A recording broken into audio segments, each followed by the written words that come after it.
G'day ladies and gents, and welcome to War Thunder with Mags. I'm back. It's been a while, the move has been complete, and welcome to the first recording from my new office. I'm hoping the sound quality in here is okay. It seems fine on my end, but let me know in the comments if there is any issues you've noticed. So today's battle is a War Thunder Ground Forces realistic battle, and it's one of the last battles I recorded before I went offline in the old house. We just had an order issued. Now the order that has been issued is be the best, achieve the maximum possible score in a given amount of time. Now, I do want to say something to those who pop orders at the start of a battle. Try and hold off on doing that. When you pop them directly at the start of the battle, they have a timer attached. It usually only lasts about 5 minutes. In a War Thunder realistic battle, whether it be in the air or on the ground, it takes at least 5 minutes plus to actually get into position to engage in combat. If you pop it too early, it's wasting time and nobody's going to be able to achieve it. Here, for the first part of this order, as you can see, first, second and third place are all the same 3 people, and we're all earning the score that we would earn just from being in the battle. Nobody is actually in a combat position to actually start pushing these scores up just yet. Now what this can lead to is some players actually trying to rush headlong into battle in order to try and get that score before the timer ends in order to win the order. But at the same time they might get themselves killed in the process, which puts a man out of position, or we lose a player, whatever. If you wait until first shots are fired before you issue the orders, everybody can start earning their scores straight away, and everybody is generally in the position they want to fight from in the first place.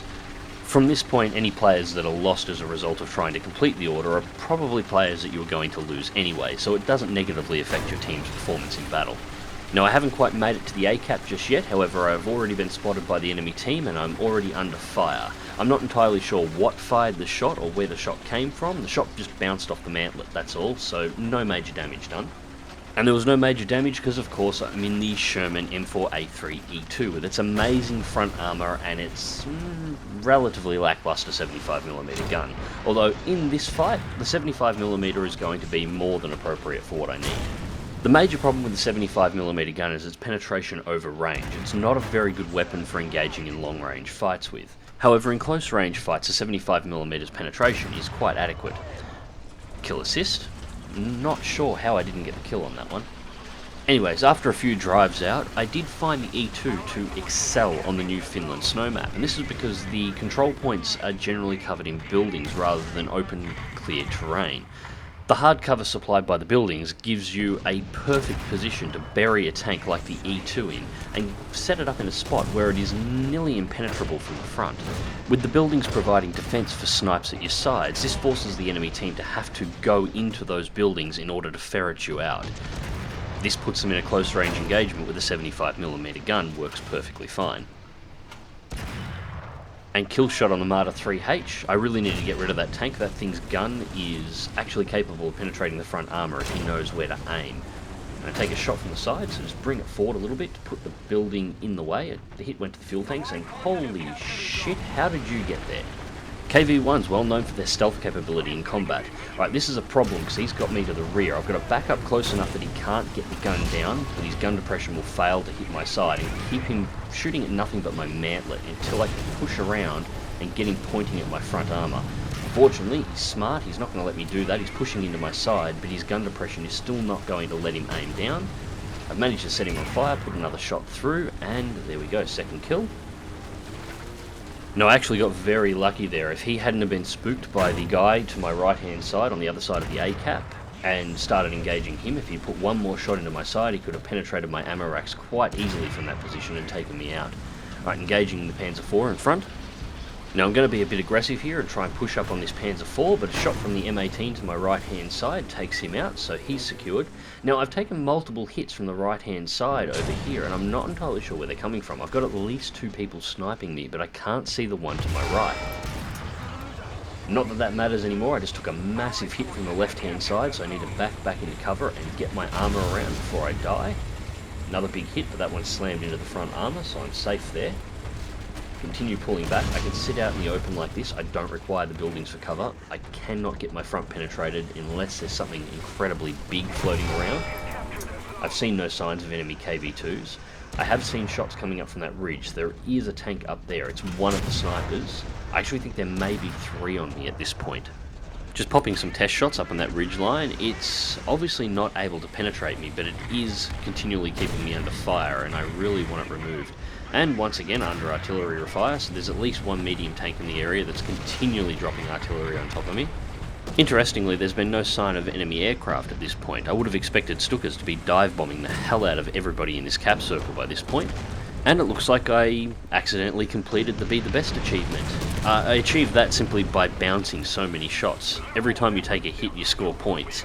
The more shots you bounce, the more points you earn. This is one of the things with the E2, it makes it a great first tank. If you can put it in a defensive position and just let the enemy wail on you while you're holding a cap point, you will earn so many points you'll be able to spawn in the rest of your vehicles for the rest of the match without any issues at all. And there we go, finally get a hit on the target on the hill. It's a Heitzer. Just adjust fire a little. Not quite. He's still up there because I can see the shots coming in, and there we go. One penetrating shot from underneath. It looked like it ricocheted off the ground, bounced into the underbelly. No, ricochet off the front armour. I've got to hit that lower plate, and that's the shot that I'm after. Through, that's disabled the gun. Looks like that shot injured the driver and damaged the transmission as well. So the Heitzer is backing up and pulling out of the area, so that's another sniper eliminated. Now, there should still be one from my right, and there it is, another shot from the one on the right. Again, I was looking the wrong direction, so I didn't see where the shell came from. He's hiding in that tree ridgeline down the end. It'll be a tank destroyer of some description. Oh, there we go, another shot from in front. There we go, we have a T-34 ahead, so we'll go after that, and that's where my defense came to an end. An SU-122 showed up. They have no problem going through the front armour of the E2. Still not a bad job overall. We managed to take the A cap, we've taken out half the enemy's points, I've managed to get 2 kills and held the point through. Now I can deploy pretty much anything I want at this point, so I'm going to bring out the Helldiver. Now my Helldiver only has a couple of upgrades. The Helldiver, as I've tested in RB Air, is not an incredibly good aircraft. It's slow, it's not incredibly manoeuvrable. While its 20mm cannons do supply a good amount of damage and can bust pillboxes, providing you're within 400 metres of them, you only have 200 rounds of ammunition per gun overall, 400 rounds of ammunition total, and you tend to go through it incredibly quickly. Its rear gunnery is almost useless in defence against enemy fighters, especially at its battle rating. You'll generally be getting attacked by things like the Focke-Wulf 190 that will pull the plane apart in a matter of seconds. It's just not a great realistic dive bomber. However, it excels in ground forces. Now, after dying in my E2, we almost immediately lost the A cap, and I've just watched it finish getting capped, so I know there's somebody there, and oh, hello. Now, I've overshot, there was no way known I was going to get a good enough dive angle, so take the plane straight into the vertical, throttle to 0 through the loop, 90-degree direct dive, deploy air brakes, release the bomb just ahead, retract the air brakes, pull up, and that's the first target eliminated. Back to 100% throttle, pull out of the area and start looking for fresh targets. Hopefully somebody is in the area to move into the A cap and start getting that one back. So begin banking around past B and C. I'm looking for targets trying to apply pressure to those 2 cap points, and it looks like I've spotted a target in the background. There is a AAA gun that was firing on our TBF, so that was the first target that I spotted. I was going to dive bomb it because it doesn't appear to be focusing on me at the moment. And that's when I spotted a second dot moving just to the right to it. It's a T-34 down on the ground. Now, this is only armed with 250-pound bombs, stock bomb load, on the Helldiver. So the bomb hits and detonates almost directly on top of the targets, but it only does damage, it doesn't kill. Now the AAA gun down there is a whirlwind. It appears to be distracted by tanks incoming into the area. Now I decide I'm going to try and dive and do a gun run on the AAA itself. I just make one small error. I forget that the trees behind the whirlwind are actually on a hill, so they're taller than anticipated. Must make a note to check terrain elevation before making gun runs in the future. Not that it matters, still got a huge amount of points left over. I've got 1,858 points total, and it's only 580 points to deploy the M18 Hellcat into battle. However, it's not really going to make a difference. We're currently in the process of decapping A. The enemy is almost completely out of points, and it's unlikely that I'm going to get this tank into the battle before the battle ends. And there's a kill assist for the damage done by the 250-pound bomb from the Helldiver. And as I said, we're in the process of capping A now. As soon as the cap is complete, we're going to win the battle. So the M18, despite being one of the fastest tanks in the game, it's not going to make it into this battle. So, let's go through to the results.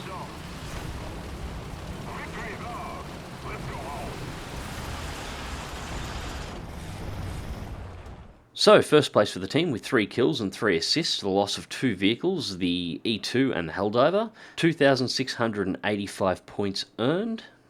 Now we got One Shot, Adamant, Avenger, Professional X2, Teamwork, and On Hand, 46,462 Silver Lions and 4,099 research points. Another chunk of research out of the engine on the M4A3E2 and the 7mm belts for the Helldiver. So, War Thunder Ground Forces. I know I've been hard on Ground Forces a lot in the past, and, well, I will continue to be. There is still a lot of problems that Gaijin has to fix in War Thunder Ground Forces. However, I am really hoping that they do fix them, which is why I'm so down on them. Because I really enjoy driving Ground Forces when it works, when the issues that Ground Forces have don't break the gameplay. I do like the new Finland map. It looks like, from what I've been able to find out at least, it looks like you can't actually turn off the trees with the low graphics settings on that particular map, which prevents you from being sniped through forests. It's never happened on the Finland map at all, which means I generally have really good battles there, and I really look forward to actually driving around on that map. Anyways, ladies and gents, I hope you enjoyed the video. Click like if you do, subscribe if you want to see more, drive smart, drive safe, and I'll catch you on the battlefield.